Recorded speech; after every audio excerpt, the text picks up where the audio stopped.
Friends, स्वागत है आप सभी का हमारे यूट्यूब चैनल ट्रिकी गुरुजी में। आप सब कैसे हैं? उम्मीद आप सब अच्छे और स्वस्थ होंगे। तो फ्रेंड, आज हम सब पर्यावरण से संबंधित उन सभी सम्मेलनों और संगठनों के बारे में जानेंगे जो कि पर्यावरण में होने वाले प्रदूषकों के रोकथाम के लिए स्थापित किए गए हैं। तो इस टॉपिक को शुरू करने से पहले जो भी भाई बहन इस चैनल पर नए हो, चैनल को सब्सक्राइब कर लेंगे और बेल आइकन को प्रेस कर देंगे, जिससे हमारे आने वाली अगली वीडियो को नोटिफिकेशन आप सभी को तुरंत मिल सके। तो चलिए बिना देर किए हुए शुरू करते हैं। पर्यावरण से संबंधित महत्वपूर्ण सम्मेलन। रामसर सम्मेलन। पहला सम्मेलन क्या था? रामसर सम्मेलन कब हुआ था? 1971 में हुआ था। चलिए इससे संबंधित कुछ की पॉइंट को देखते हैं। Ramsar convention. क्या रामसर कन्वेंशन आद्य भूमियों के संरक्षण और उनके विवेकपूर्ण उपयोग के लिए एक अंतर्राष्ट्रीय संधि थी। अर्थात जो रामसर कन्वेंशन था वह आद्य भूमियों के संरक्षण से संबंधित एक अंतर्राष्ट्रीय संधि थी। आद्य भूमि उससे ऐसी आर्द्र भूमि एक ऐसा भूभाग होता है जो ज़्यादातर जल से ढका रहता है, अर्थात उससे आप दलदली भूमि की भी संज्ञा दे सकते हैं। चलिए इसके दूसरे की पॉइंट को देखते हैं। इसका जो दूसरा की पॉइंट दिया गया है कि इस संधि पर साल 1971 में ईरान के रामसर शहर में, कहाँ पर? ईरान के रामसर शहर में हस्ताक्षर हुए थे। अर्थात ईरान का जो रामसर शहर था इस पर सर्वप्रथम हस्ताक्षर 1971 में हुआ था, इसलिए इसे रामसर कन्वेंशन के नाम से भी जाना जाता है। चलिए इसके तीसरे की पॉइंट को देखते हैं। इसका जो तीसरा की पॉइंट दिया गया है वह है कि इस संधि का मकसद दुनिया भर में आर्द्र भूमियों के नुकसान को, दुनिया भर में जो आर्द्र भूमि के नुकसान को रोकना और उनका संरक्षण करना था। चलिए तीसरे की पॉइंट को देखते हैं। भारत ने 1 फरवरी 1982 को, कब? भारत ने 1 फरवरी 1982 को इस संधि पर हस्ताक्षर किए थे। आर्द्र भूमि के महत्व के बारे में जागरूकता बढ़ाने के लिए हर साल 2 फरवरी को, क्या 2 फरवरी को विश्व आर्द्र भूमि दिवस मनाया जाता है। तो बात की जाए विश्व आर्द्र भूमि दिवस कब मनाया जाता है, तो यह 2 फरवरी को मनाया जाता था। और इस आर्द्र भूमि का मकसद क्या था? तो इसका मकसद जो था विश्व भर में जितने भी आर्द्र भूमि स्थान या भूभाग है उसका संरक्षण करना ही इसका मकसद था। चलिए अगले सम्मेलन को देखते हैं। अगला सम्मेलन आपका दिया गया है कि वन्य जीवों और वनस्पतियों की, वन्य जीवों और वनस्पतियों की लुप्त प्राय प्रजातियों में अंतर्राष्ट्रीय व्यापार पर कन्वेंशन, जिसे साइट्स को भी बोला जाता है। साइट्स 1973। चलिए इसके बारे में देखते हैं। वन्य जीव और वनस्पति की लुप्त प्राय प्रजातियों के, लुप्त प्राय प्रजातियों के अंतर्राष्ट्रीय व्यापार पर कन्वेंशन, जिसे साइट्स का नाम दिया जाता है। यह 3 मार्च 1973 को वाशिंगटन डीसी में 80 देशों द्वारा हस्ताक्षर किए गए थे। अर्थात जब यह गठित हुआ था उस समय इस पर 80 देशों द्वारा हस्ताक्षर किए गए थे। और ये कब? 3 मार्च 1973 को वाशिंगटन में किया गया था। चलिए इसके उद्देश्य के बारे में देखते हैं कि इसका उद्देश्य क्या क्या था। इसका जो उद्देश्य है वह था कि एक अंतर्राष्ट्रीय समझौता यह था, जो साइट्स है यह एक अंतर्राष्ट्रीय समझौता था जो वन्य जीवों और पौधों के अंतर्राष्ट्रीय व्यापार को नियंत्रित करता, ताकि उनका जंगल में अस्तित्व सुनिश्चित हो सके। और बात कीजिए लागू होना, तो यह कब लागू हुआ था? यह 1 जुलाई 1975 को लागू हुआ था। चलिए अगले की पॉइंट को देखते हैं। इसके अगला की पॉइंट जो है यह कानूनी ढांचा, कानूनी ढांचा के बारे में। तो इसका जो कानूनी ढांचा था उसमें क्या उल्लेख किया गया है, चलिए देखते हैं। साइट्स कानूनी रूप से पक्षों पर बाध्यकारी है, लेकिन यह राष्ट्रीय कानूनों को स्थान नहीं लेता है। साइट्स को लागू करने के लिए प्रत्येक पक्ष को अपने घरेलू कानून अपनाना होगा। चलिए अगले सम्मेलन को देखते हैं। अगला जो सम्मेलन आपका दिया गया है वह है बार्न कन्वेंशन, जो कि 1979 में हुआ था।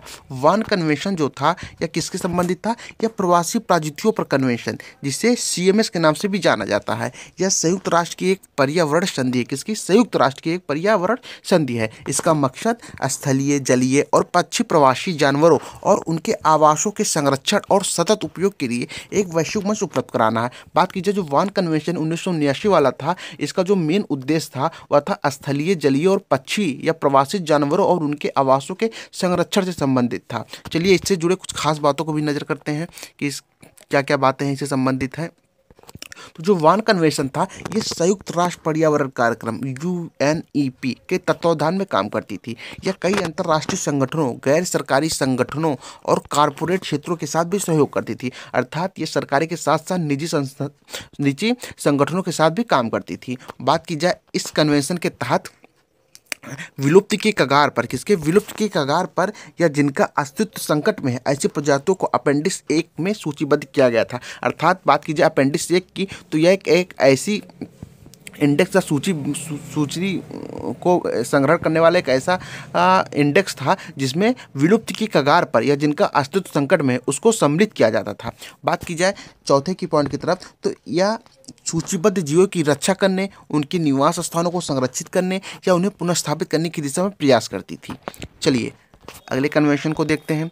अगला कन्वेंशन आपका दिया गया मॉन्ट्रियल प्रोटोकॉल। कौन सा? Montreal protocol. ये कब हुआ था? ये 1987 में हुआ था। मॉन्ट्रियल प्रोटोकॉल 1987 में। यह किससे संबंधित था? ओजोन परत को नुकसान पहुंचाने वाले पदार्थों पर एक अंतर्राष्ट्रीय समझौता है। इसे 1987 में अपनाया गया था और 1989 में यह लागू हुआ था। अर्थात यह अपनाया तो 1987 में गया, लेकिन यह पूर्ण रूप से लागू 1989 में हुआ था। इस समझौते के तहत ओजोन परत को नुकसान पहुंचाने वाले पदार्थों के उत्पादन, आयात को रोकने और वायुमंडल में उनकी मात्रा को कम करने का लक्ष्य रखा गया था। चलिए इससे संबंधित कुछ खास बातों को जानते हैं कि क्या क्या खास बातें थी। यह समझौता ओजोन परत के संरक्षण ओजोन परत के संरक्षण के लिए 1985 में, कब? 1985 में वियना कन्वेंशन का हिस्सा था। अर्थात ये वियना कन्वेंशन का ही हिस्सा था मॉन्ट्रियल प्रोटोकॉल, जो कि 1985 में वियना कन्वेंशन जो हुआ था। इस समझौते के तहत ओजोन क्षयकारी पदार्थों की खपत और उत्पादन को चरणबद्ध तरीके से कम किया जाना था। अर्थात जो मॉन्ट्रियल प्रोटोकॉल हुआ था, इसका जो मुख्य उद्देश्य यही था कि ओजोन क्षयकारी पदार्थों की खपत और उसके उत्पादन को चरणबद्ध तरीके से कम किया जाए। चलिए अगले सम्मेलन को देखते हैं। अगला जो सम्मेलन है ये आपका वियना कन्वेंशन 1988 का है। तो वियना कन्वेंशन जो कि एक पर्यावरण से जुड़ा हुआ था। किससे? पर्यावरण से जुड़ा एक बहुपक्षीय समझौता था। इसका मकसद ओजोन परत की रक्षा करना और मानव स्वास्थ्य को सुरक्षित करना था। अर्थात जो वियना कन्वेंशन था, इसका जो मुख्य उद्देश्य था यह ओजोन परत की रक्षा करना और मानव स्वास्थ्य को सुरक्षित करना था। यह कन्वेंशन साल 1985 में, कब? 1985 में वियना सम्मेलन में बना था और साल 1988 में, कब? साल 1988 में लागू हुआ था। यह दुनिया का पहला ऐसा कन्वेंशन था जिस पर सभी देशों ने हस्ताक्षर किए थे। अर्थात वियना कन्वेंशन 1988 का कन्वेंशन एक ऐसा कन्वेंशन था जिस पे सभी देशों ने, विश्व के सभी देशों ने हस्ताक्षर किए हुए थे। चलिए इससे संबंधित कुछ खास बातों को भी जानते हैं। यह कन्वेंशन जो था ओजोन परत की रक्षा के लिए अंतर्राष्ट्रीय प्रयासों के लिए एक ढांचा था। इस कन्वेंशन को 196 देशों ने, लगभग 196 देशों ने मंजूरी दी थी। इनमें सभी संयुक्त राष्ट्र के सदस्य थे। किसके? संयुक्त राष्ट्र के सदस्य थे। होली सी न्यूवे और कुक द्वीप समूह भी इसमें शामिल थे। अर्थात होली सी न्यूवे द्वीप और कुक द्वीप समूह भी इसमें शामिल थे। और साल 2009 में, कब? साल 2009 में इस कन्वेंशन को सार्वभौमिक अनुसमर्थन मिला। अर्थात पूरे विश्व में इसको समर्थन मिला था। चलिए अगले सम्मेलन को देखते हैं। अगला जो सम्मेलन आपका दिया गया है कि बेसल कन्वेंशन 1989, अर्थात बेसल कन्वेंशन 1989 के बारे में चलिए चर्चा करते हैं। तो बेसल कन्वेंशन यह किससे संबंधित था? यह संबंधित था आपका खतरनाक अपशिष्टों के सीमा पार आने जाने पर उनके निपटान को नियंत्रित करने वाले एक अंतर्राष्ट्रीय समझौता था। अर्थात जो खतरनाक अपशिष्ट थे उनका एक देश से दूसरे देश में जो स्थानांतरण करा दिया जाता था, उसे को नियंत्रित करने के लिए एक अंतर्राष्ट्रीय यह समझौता था, जो कि 22 मार्च 1989 का 22 मार्च 1989 को स्विट्जरलैंड के बेसल शहर में अपनाया गया था। अर्थात इसी के नाम पे इसका नाम बेसल कन्वेंशन हो गया था, क्योंकि यह बेसल कन्वेंशन स्विट्जरलैंड के बेसल शहर में अपनाया गया था। चलिए इसके तीसरे की पॉइंट को देखते हैं। इसका जो तीसरा की पॉइंट दिया गया है कि यह 5 मई 1992 का 5 मई 1992 से लागू हुआ। यह खतरनाक कचरे और अन्य कचरे से जुड़ा सबसे व्यापक और वैश्विक पर्यावरण समझौता था। इस समझौते का मकसद खतरनाक कचरे और अन्य कचरे से जुड़ी गतिविधियों से होने वाले नुकसान से पर्यावरण और लोगों की रक्षा करना था। चलिए अगले सम्मेलन को देखते हैं। अगला सम्मेलन जो आपका दिया गया है वह है जैविक विविधता पर कन्वेंशन। किस पे? जैविक विविधता पर कन्वेंशन, जिसे CBD के नाम से भी जानते हैं। ये कब लागू हुआ था? ये 1992 में, कब? 1992 में लागू हुआ था।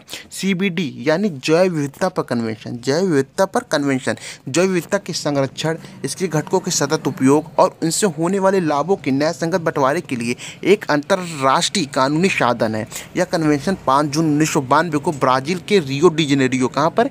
रियो डी जेनेरियो में आयोजित पृथ्वी शिखर सम्मेलन में हस्ताक्षरित किया गया था। बात की जाए जो जैविक विविधता पर कन्वेंशन CBD था, ये कहाँ हस्ताक्षरित किया गया था? तो ये ब्राजील के रियो डी जेनेरियो में पृथ्वी शिखर सम्मेलन में हस्ताक्षरित किया गया था, जो जिसमें भारत ने 18 फरवरी 1994 का 18 फरवरी 1994 को इस कन्वेंशन को अपनाया था। इस कन्वेंशन के तहत अब तक 2 प्रोटोकॉल अपनाए जा चुके हैं। अर्थात जो CBD था इसके तहत 2 प्रोटोकॉल अपनाए गए। एक क्या था? एक कार्टाजेना प्रोटोकॉल था, दूसरा था नागोया प्रोटोकॉल। कौन सा? Nagoya protocol.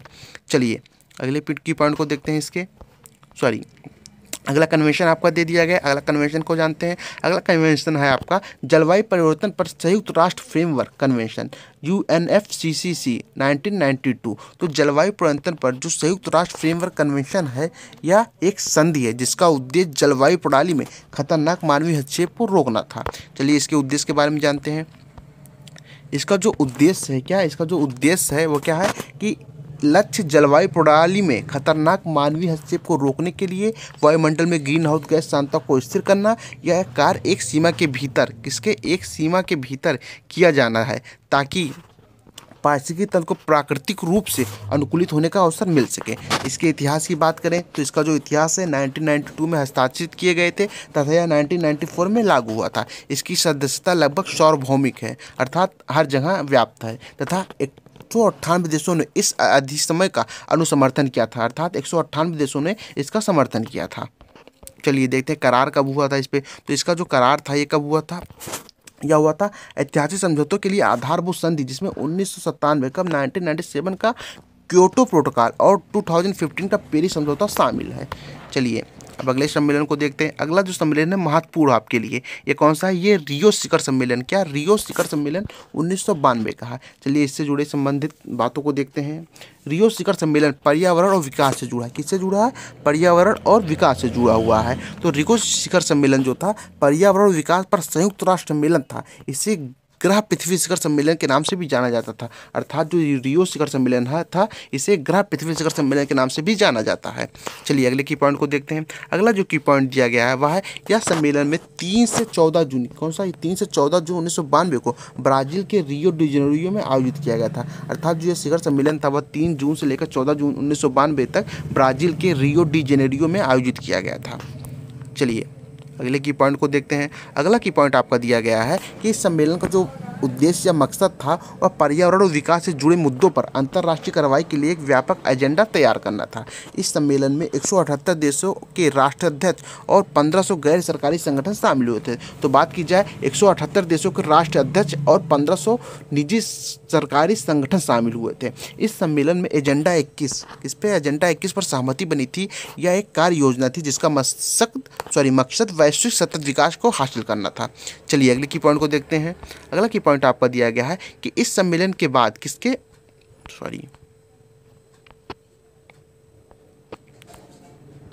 चलिए इस सम्मेलन के बाद 178 देशों को राष्ट्राध्यक्ष ये तो हो गया था आपका।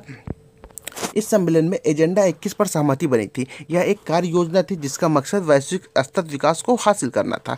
इस सम्मेलन के बाद जैव विविधता, जलवायु परिवर्तन और मरुस्थलीकरण पर 3 सम्मेलन होते। किससे कि जो ये सम्मेलन हुआ था रियो डी जेनेरियो वाला, इस पर जैव विविधता, जलवायु परिवर्तन और मरुस्थलीकरण पर 3 सम्मेलन हुए थे।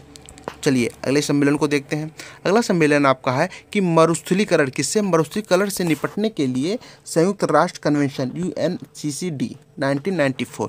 तो मरुस्थलीकरण से निपटने के लिए संयुक्त राष्ट्र सम्मेलन एक कानूनी रूप से बाध्यकारी अंतर्राष्ट्रीय समझौता है जिसका उद्देश्य भूमि की रक्षा करना और उसे बहाल करना, सूखे के प्रभावों को दूर करना, शुष्क भूमि से लोगों की जीवन स्थितियों में सुधार करना, भूमि और मिट्टी की उत्पादकता को बनाए रखना और बहाल करना तथा जलवायु परिवर्तन के प्रभावों को कम करना। इसका मुख्य उद्देश्य यही सब थे। चलिए अगले की पॉइंट को देखते हैं। अगला की पॉइंट इसका दिया गया है कि UNCCD की स्थापना 1994 कब 1994 में हुई थी और यह दिसंबर 1996 में लागू हुआ। इसमें 197 पक्ष शामिल है जिनमें 196 देश पक्ष और यूरोपीय संघ शामिल था। चलिए इसके उद्देश्य और सिद्धांतों को देखते हैं क्या क्या है। UNCCD निम्नलिखित सिद्धांतों पर आधारित था। चलिए इसके सिद्धांत को देखते हैं। पहला सिद्धांत क्या था? भागीदारी, साझेदारी और विकेंद्रीकरण।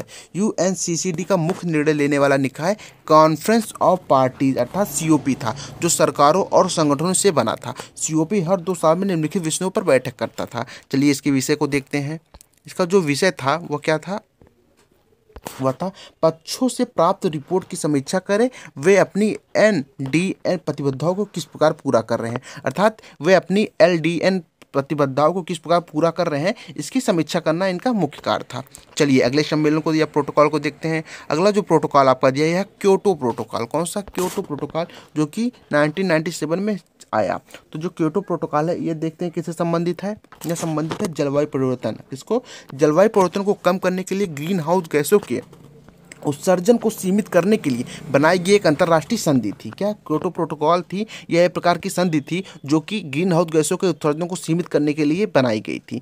यह संधि जलवायु परिवर्तन पर संयुक्त राष्ट्र फ्रेमवर्क कन्वेंशन के तहत बनाई गई थी। अर्थात जो यह संधि बनाई गई थी यह UNFCCC के तहत बनाई गई थी। इस साल 1997 में जापान के क्योटो में अपनाया गया तथा और साल 2005 में यह लागू हुई थी। अर्थात 1997 में यह जापान के क्योटो शहर में अपनाया गया था और जब लागू कब हुआ? ये 2005 में लागू हुआ था। चलिए अगले की पॉइंट को देखते हैं। अगला की पॉइंट आपका दिया गया है कि यह दुनिया की एकमात्र ऐसी कानूनी रूप से बाध्यकारी संधि है जिसका मकसद ग्रीन हाउस गैस के उत्सर्जन को कम करना था। इस संधि में 41 देशों और यूरोपीय संघ ने 1990 के स्तर से 6 तरह की ग्रीन हाउस गैसों को उत्सर्जन को 5.2% कम करने का लक्ष्य तय किया था। चलिए इसके अगले की पॉइंट को देखते हैं। अगला की पॉइंट जो दिया गया है वह है इस संधि के तहत देशों को अपने लक्ष्यों को पूरा करने के लिए राष्ट्रीय उपायों के साथ साथ तीन बाजार आधारित तंत्रों का इस्तेमाल करना था। इन्हें कार्बन बाजार के नाम से जाना जाता है। इस संधि के तहत भूमि उपयोग परिवर्तन और वानिकी का भी इस्तेमाल किया जा सकता था।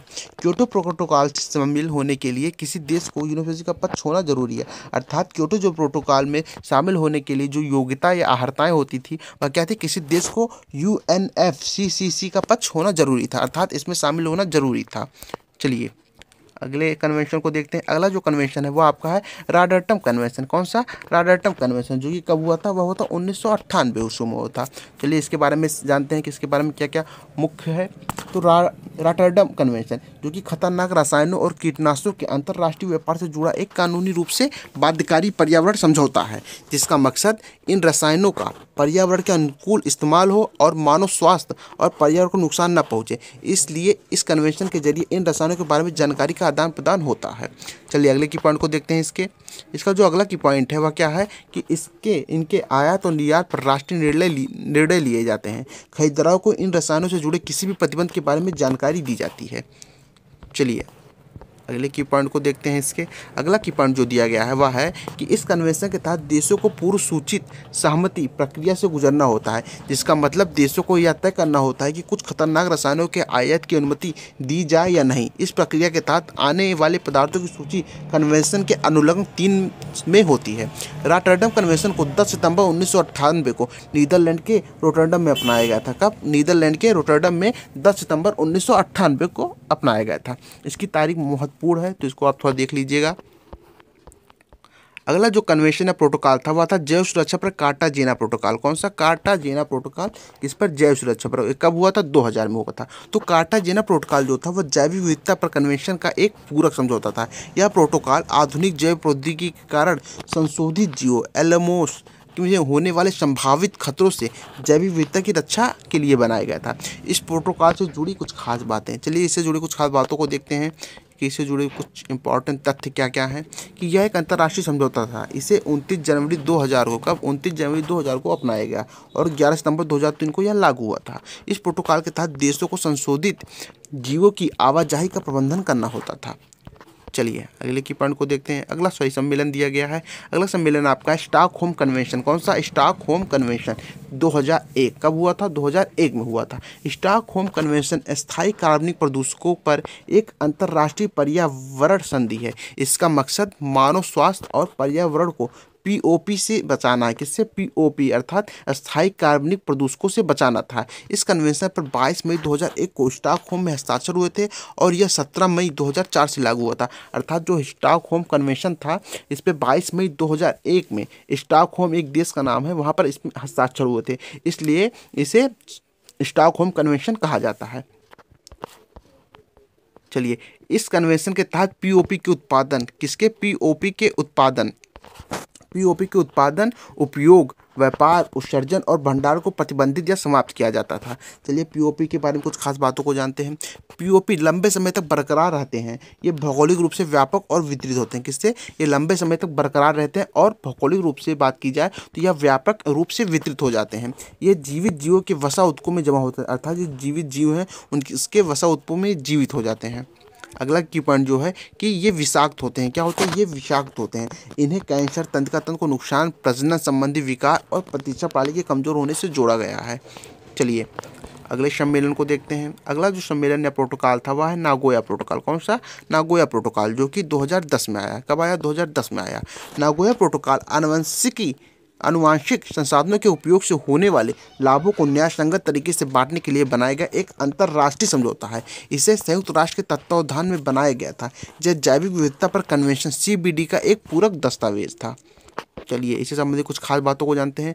नागोया प्रोटोकॉल के बारे में कुछ खास बातें। किसके? नागोया प्रोटोकॉल के बारे में कुछ खास बातें। इसे 29 अक्टूबर 2010 को, कहाँ? 29 अक्टूबर 2010 को नागोया, जापान में अपनाया गया, अर्थात जापान के नागोया में अपनाया गया। और यह 12 अक्टूबर 2024 को लागू हुआ। कब लागू हुआ था? 12 अक्टूबर 2014 को लागू हुआ था। इसका जो मकसद था, अनुवांशिक संसाधनों, किसके? अनुवांशिक संसाधनों तक उचित पहुंच सुनिश्चित करना और उनसे होने वाले लाभों को उचित बंटवारा करना, इसका मेन उद्देश्य था। और बात की जाए इसके तहत, इसके तहत अनुवांशिक संसाधनों तक पहुंच के लिए पूर्व सूचित सहमति लेनी होती थी। इसके तहत अनुवांशिक संसाधनों के उपयोग से होने वाले लाभों का उचित हिस्सा शोधकर्ताओं को मिलता था। यह प्रोटोकॉल जैव विविधता के संरक्षण और टिकाऊ उपयोग में मदद करता था। चलिए अगले सम्मेलन और प्रोटोकॉल को देखते हैं। अगला जो कन्वेंशन था वह था मिनामाता कन्वेंशन 2013। कौन सा? मिनामाता कन्वेंशन 2013। मोस्ट इंपॉर्टेंट है ये आपका। चलिए इसके बारे में महत्वपूर्ण तथ्यों को देखते हैं कि क्या हुआ था इसमें। मिनामाता कन्वेंशन यह पारे और पारायौगिक के उत्सर्जन से मानव स्वास्थ्य और पर्यावरण को बचाने के लिए बनाया गया था। यह एक अंतर्राष्ट्रीय समझौता था, अर्थात जो यह मिनामाता कन्वेंशन था, यह पारा और उसके यौगिकों के उत्सर्जन से मानव स्वास्थ्य और पर्यावरण पर जो प्रभाव पड़ता था उसके लिए एक अंतर्राष्ट्रीय समझौता था यह। इसका नाम जापान की उस खाड़ी के नाम पर रखा गया जहां 20वीं सदी के मध्य में पारा दूषित औद्योगिक अपशिष्ट, किससे? पारा दूषित औद्योगिक अपशिष्ट जल से हजारों लोगों को जहर दिया गया था, अर्थात इसके कारण हजारों लोगों की मृत्यु हो गई थी। इस कन्वेंशन को 2013 में, कब? इस कन्वेंशन को 2013 में अपनाया गया और 16 अगस्त 2017 को यह लागू हुआ था। इस कन्वेंशन के तहत पारे के जीवन चक्र से जुड़े सभी पहलुओं पर विचार किया जाता है। इसमें पारे के खनन, आयात निर्यात, उत्पादकों में निर्माण, उत्सर्जन, संदूषित स्थल, अपशिष्ट प्रबंधन, पुनर्प्राप्ति और पुनः उपयोग शामिल है। और बात की जाए कन्वेंशन के तहत कन्वेंशन के तहत पारे वाले कई उत्पादकों पर नियंत्रण लगाएगा। इनमें battery, compact, fluorescent lamp, relay, साबुन, सौंदर्य प्रसाधन, थर्मामीटर और रक्षा उपकरण भी शामिल थे। बात कीजिए कन्वेंशन के तहत डेंटल फिलिंग्स में इस्तेमाल होने वाला पारा अमलगम के इस्तेमाल को भी कम किया जाना है। कन्वेंशन के तहत प्लेनेट गोल्ड, किसके तहत? कन्वेंशन के तहत प्लेनेट गोल्ड कार्यक्रम के जरिए कारीगरों द्वारा इस्तेमाल किया जाना है। ये अगला का टॉपिक आपका थोड़ा गलत दे दीजिएगा, तो इसको आप थोड़ा इरेज कर दीजिए।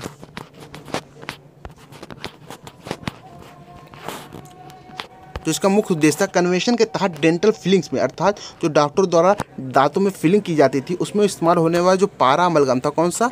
पारा अमलगम, इसके इस्तेमाल को भी कम किया जाना था। तो फ्रेंड आज हम सभी ने पर्यावरण के रोकथाम से संबंधित सम्मेलनों तथा संगठनों के बारे में जाना है, जिनसे सभी परीक्षाओं में 1 से 2 प्रश्न देखने को मिल ही जाता है। अगर आपको पर्यावरण से संबंधित यह टॉपिक पसंद आया हो तो वीडियो को लाइक और ज़्यादा से ज़्यादा अपने दोस्तों के साथ शेयर कीजिए। हमारा अगला टॉपिक पर्यावरण अर्थात आज के ही टॉपिक से संबंधित महत्वपूर्ण MCQ से होगा। जो भी भाई बहन चैनल पर नए हो वो चैनल को सब्सक्राइब और बेल आइकन को प्रेस कर देंगे, जिससे कि हमारे आने वाली जो अगली वीडियो है अर्थात उसके टॉपिक से संबंधित इंपॉर्टेंट MCQ आप देख सकते हैं। धन्यवाद।